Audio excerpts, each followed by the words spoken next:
preface this by saying I've tried to record this video 4 times now, and each time something's gone wrong with my camera, the battery, or my SD card, and I've had to redo it. So this is the realities of filming yourself alone. It's not pretty, it's not easy, but if you want to get into it and you want to get past that barrier to entry of filming by having to ask somebody else to hold the camera for you, this is the video for you. And these are the tips and tricks I've learned to try and get over these small little issues that you're going to have and make it a bit smoother and comfortable to make your life a movie, because that's what you and I want to do. Alone, every night alone, why am I alone?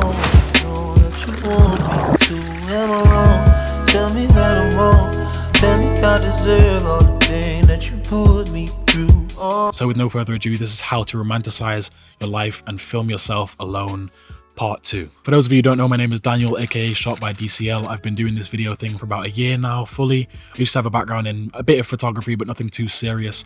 So I'm just as experienced as you are, but with plus 1 year.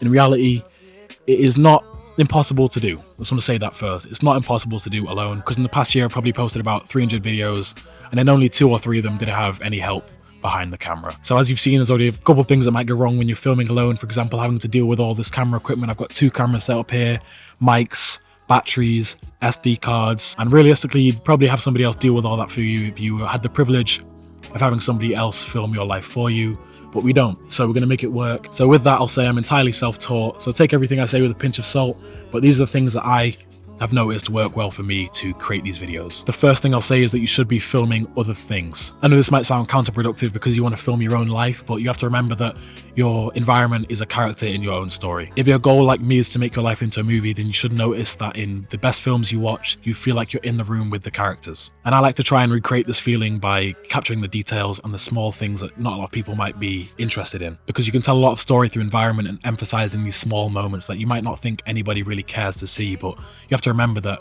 your life in its entirety is interesting to somebody. So for example, when I film in New York or London, I like to emphasize the feeling of being small, lost, or alone in a big city. And I choose to do this through not only filming myself, but filming the subway, people around me, cars flying by, just small details of the city, and making my surroundings its own character. I personally use a lot of slow shot speed movement shots to do this, but you can also get quite a lot out of filming the quieter and more still moments. And you have to remember that not every shot has to be full of movement and life to be, you know, good and beautiful, because let's face it, not every day you're going to be doing something which is really movie worthy. So you need to learn to find beauty in the ordinary.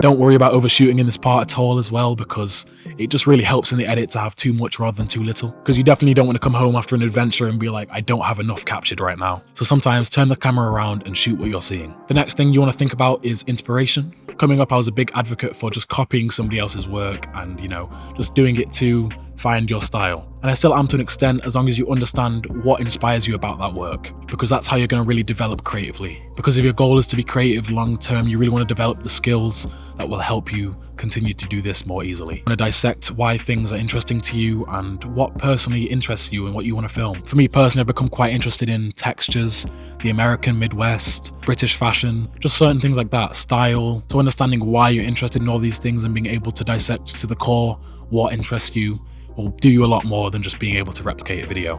For me personally, I get a lot of inspiration from movies, YouTubers, British culture, and music. Being able to dissect why things interest you will allow you to find your style rather than just filming different things every day. For example, recently I pulled some inspiration from Wes Anderson in something I filmed.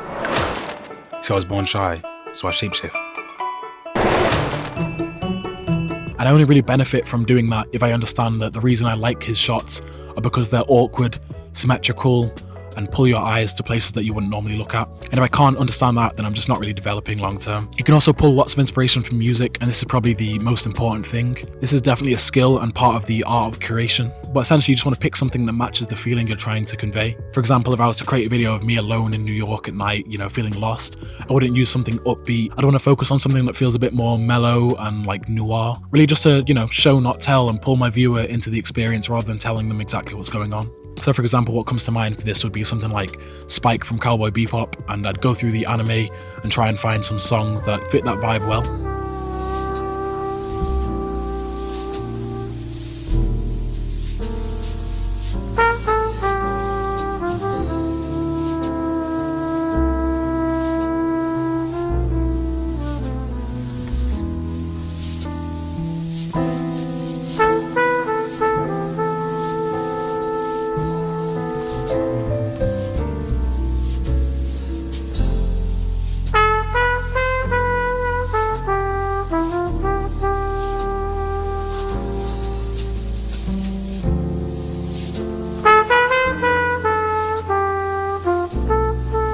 So understanding how to create a vibe is definitely a skill that you want to learn if you want to do this long term. Another thing, seeing as you can't control your camera movement, you definitely want to learn composition. Doing this, you're controlling the things that you can control because there's a lot that you can't. With this, you shouldn't feel like you need to reinvent the wheel. There's a lot of great photographers and cinematographers who've already come up with quite a lot of good shots, and the simple shots, when done effectively, still work really well. Some examples include POV shots, the rule of thirds, symmetry, and leading lines and shapes. Implementing these in your videos can just make it feel a bit more thought out rather than just vlogging random things. Quick trick that I like to do is to just compose a shot and frame it well, and then I'll just walk through it. Realistically, it doesn't have to be too interesting. A lot of the best shots are just me on my phone in a video or eating food, because not always am I doing something crazy. Another thing too, the edit. This is probably what I'm like most known for recently, and it's definitely a skill that you just learn with time. This is definitely one of the things that you can learn and get better at, and I've noticed that a subpar shot can be brought to life just through a really good edit. Color grading, the ability to cut on beat,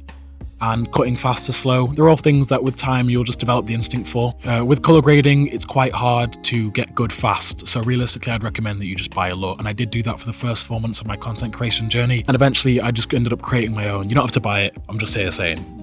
You probably want to buy a LUT though. It doesn't have to be mine, but my one. Anyway.